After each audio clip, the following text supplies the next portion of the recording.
Hello everyone. Munshi Premchand ji की एक कहानी सुना रही हूँ, कौशल। तो आइए कहानी शुरू करते हैं। कौशल।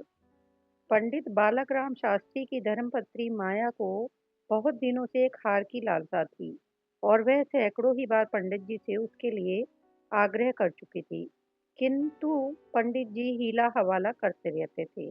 यह तो साफ साफ न कहते थे कि मेरे पास रुपए नहीं है। इससे उनके पराक्रम में बट्टा लगता था। तर्कनाओं की शरण लिया करते थे। गहने से कुछ लाभ नहीं, एक तो धातु अच्छी नहीं मिलती, उस पर सोनार रुपए के 8 आने कर देता है। और सबसे बड़ी बात यह है कि घर में गहने रखना चोरों को न्योता देना है। घड़ी भर श्रृंगार के लिए इतनी विपत्ति सिर पर लेना मूर्खों का काम है।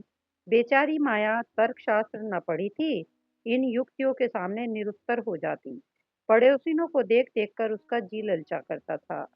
पर दुख किससे कहे। यदि पंडित जी ज्यादा मेहनत करने के योग्य होते तो यह मुश्किल आसान हो जाती। पर वे आलसी जीव थे, अधिकांश समय भोजन और विश्राम में व्यतीत करते थे। पत्नी जी की कूट शक्तियां सुननी मंजूर थी, पर निंद्रा की मात्रा कमी न कर सकते थे। एक दिन पंडित जी पाठशाला से आए तो देखा माया के गले में सोने का हार विराज रहा है। हार की चमक से उसकी मुख ज्योति चमक उठी थी। उन्होंने उसे कभी इतना सुंदर न समझा था। पूछा, यह हार किसका है? माया बोली, पड़ोस में बाबूजी रहते हैं, उनकी स्त्री का है। आज उनसे मिलने गई थी, यह हार देखा, बहुत पसंद आया, तुम्हें दिखाने के लिए पहनकर चली आई। बस ऐसा ही एक हार मुझे बनवा दो। पंडित। दूसरे की चीज नाहक मांग लाई, कोई चोरी हो जाए तो हार तो बनवाना ही पड़े, ऊपर से बदनामी भी हो। माया, मैं तो ऐसा ही हार लूंगी, 20 तोले का है। पंडित। फिर वही जिद। माया, जब सभी पहनती हैं तो मैं ही क्यों ना पहनूं। पंडित। सब कुएं में गिर पड़े तो तुम भी कुएं में गिर पड़ोगी। सोचो तो, इस वक्त इस हार के बनवाने में 600 रुपये लगेंगे। अगर 1 रुपया प्रति सैकड़ा भी ब्याज रख लिया जाए तो 5 वर्ष में 600 रुपये के लगभग 1000 रुपये हो जाएंगे। लेकिन 5 वर्ष में तुम्हारा हार मुश्किल से 300 रुपये का रह जाएगा। इतना बड़ा नुकसान उठाकर हार पहनने से क्या सुख। यह हार वापस कर दो, भोजन करो और आराम से पड़ी रहो। यह कहते हुए पंडित जी बाहर चले गए। रात को एकाएक माया ने शोर मचाकर कहा, चोर चोर, हाय घर में चोर, मुझे घसीटे लिए जाते हैं। पंडित जी हकबकाकर उठ बैठे और बोले, कहाँ कहाँ? दौड़ो दौड़ो। माया, मेरी कोठरी में घुस गया है, मैंने उसकी परछाई देखी। पंडित, लालटेन लाओ, जरा मेरी लकड़ी उठा देना। माया, मुझसे तो डर के मारे उठा नहीं जाता। कई आदमी बाहर से बोले, कहाँ है पंडित जी, कोई सेंध पड़ी है क्या? माया, नहीं नहीं, खपरेल पर से उतरे हैं, मेरी नींद खुली तो कोई मेरे ऊपर झुका हुआ था। हाय राम, यह तो मेरा हार ही ले गया, पहने पहने सो गई थी, मुए ने गले से निकाल लिया। हाय भगवान। पंडित, तुमने हार उतार क्यों ना दिया था? माया, मैं क्या जानती थी कि आज ही यह मुसीबत गिर पड़ने वाली है। हाय भगवान। पंडित, अब हाय हाय करने से क्या होगा? अपने कर्मों को रो। इसीलिए कहा करता था कि सब घड़ी बराबर नहीं आती, न जाने कब क्या हो जाए। अब आई समझ में मेरी बात। देखो, कुछ और तो नहीं ले गया। पड़ोसी लालटेन लिए आ पहुंचे। घर में कोना कोना देखा, करियां देखी, छत पर चढ़कर देखा, अगवाड़े पिछवाड़े देखा, शौच गृह में झांका, कहीं चोर का पता न था। एक पड़ोसी, किसी जानकार आदमी का काम है। दूसरा पड़ोसी, बिना घर के भेदिए के कभी चोरी होती नहीं। और कुछ तो नहीं ले गया? माया, और कुछ तो नहीं ले गया, बर्तन सब पड़े हुए हैं, संदूक भी बंद पड़े हुए हैं। निगोड़े को ले जाना ही था तो मेरी चीज ले जाता, पराई चीज ठहरी। भगवान, उन्हें कौन मुंह दिखाऊंगी। पंडित, अब गहने का मजा मिल गया ना। माया, हाय भगवान, यह अबजस बदा था। पंडित, कितना समझा के हार गया, तुम न मानी। न मानी। बात की बात में 600 रुपये निकल गए। अब देखो भगवान कैसे लाज रखते हैं। माया, अभागे मेरे घर का एक एक तिनका चुन ले जाते तो मुझे इतना दुख न होता। अभी बेचारी ने नया ही बनवाया था। पंडित, खूब मालूम है 20 तोले का था। माया, 20 ही तोले का तो कहती थी। पंडित, बदिया बैठ गई और क्या।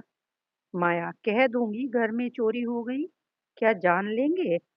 अब उनके लिए कोई चोर चोरी थोड़े ही करने जाएगा। पंडित, तुम्हारे घर से चीज गई, तुम्हें देनी पड़ेगी। उन्हें इससे क्या प्रयोजन कि चोर ले गया या तुमने उठा कर रख लिया। बतियाएगी ही नहीं। माया, तो इतने रुपए कहाँ से आएंगे। पंडित, कहीं न कहीं से तो आएंगे ही, नहीं तो लाज कैसे रहेगी। मगर कि तुमने बड़ी भूल। माया, भगवान से मंगनी की चीज भी न देखी गई। मुझे काल ने घेरा था, नहीं तो घड़ी भर गले में डाल लेने से ऐसा कौन सा सुख मिल गया। मैं हूं ही अभागिन। पंडित, अब पछताने और अपने को कोसने से क्या फायदा। चुप हो के बैठो। पड़ोसिन से कह देना, घबराओ नहीं, तुम्हारी चीज जब तक लौटा न देंगे तब तक हमें चैन न आएगा। पंडित बालक राम को अब नित्य ही चिंता रहने लगी कि किसी तरह हार बने। यों अगर टाट उलट देते तो कोई बात न थी, पड़ोसिन को संतोष ही करना पड़ता। ब्राह्मण से डांट कौन लेता। किंतु पंडित जी ब्राह्मणत्व के गौरव को इतने सस्ते दामों में न बेचना चाहते थे। आलस्य छोड़कर धनोपार्जन में दत्तचित्त हो गए। 6 महीने तक उन्होंने दिन को दिन और रात को रात नहीं जाना। दोपहर को सोना छोड़ दिया, रात को भी बहुत देर तक जागते। पहले केवल एक पाठशाला में पढ़ाया करते थे, इसके सिवा वह ब्राह्मण के लिए खुले हुए 100 और एक व्यवसायों में वह सभी को निंदनीय समझते थे। पर अब पाठशाला से आकर संध्या समय एक जगह भागवत की कथा कहने जाते, वहां से लौटकर 11-12 बजे रात तक जन्म कुंडलियां वर्षफल आदि बनाया करते, प्रातःकाल मंदिर में दुर्गा जी का पाठ करते। माया पंडित जी का अध्यवसाय देख देख कर कभी कभी पछताती कि कहाँ से कहाँ ये विपत्ति सिर पड़ ली। कहीं बीमार पड़ जाएं तो लेने के देने पड़े। उनका शरीर क्षीण होते देखकर उसे अब यह चिंता व्यथित करने लगी। यहाँ तक कि 5 महीने गुजर गए। एक दिन संध्या समय वह दिया बत्ती करने जा रही थी कि पंडित जी आए। जेब से पुड़िया निकालकर उसके सामने फेंक दी और बोले, लो, आज तुम्हारे ऋण से मुक्त हो गया। माया ने पुड़िया खोली तो उसमें सोने का हार था। उसकी चमक दमक, उसकी सुंदर बनावट देखकर उसके अंतस्तल में गुदगुदी सी होने लगी। मुख पर आनंद की आभा दौड़ गई। उसने कातर नेत्रों से देखकर पूछा, खुश होकर दे रहे हो या नाराज होकर। पंडित, इससे क्या मतलब, ऋण तो चुकाना ही पड़ेगा, चाहे खुशी से या नाखुशी से। माया, यह ऋण नहीं है। पंडित, और क्या है, बदला सही। माया, बदला भी नहीं है। पंडित, फिर क्या है। माया, तुम्हारी निशानी। पंडित, तो क्या ऋण के लिए कोई दूसरा हार बनवाना पड़ेगा। माया, नहीं नहीं, वह हार चोरी नहीं गया था, मैंने झूठ मूठ शोर मचाया था। पंडित, सच। माया, हाँ सच कहती हूँ। पंडित, मेरी कसम।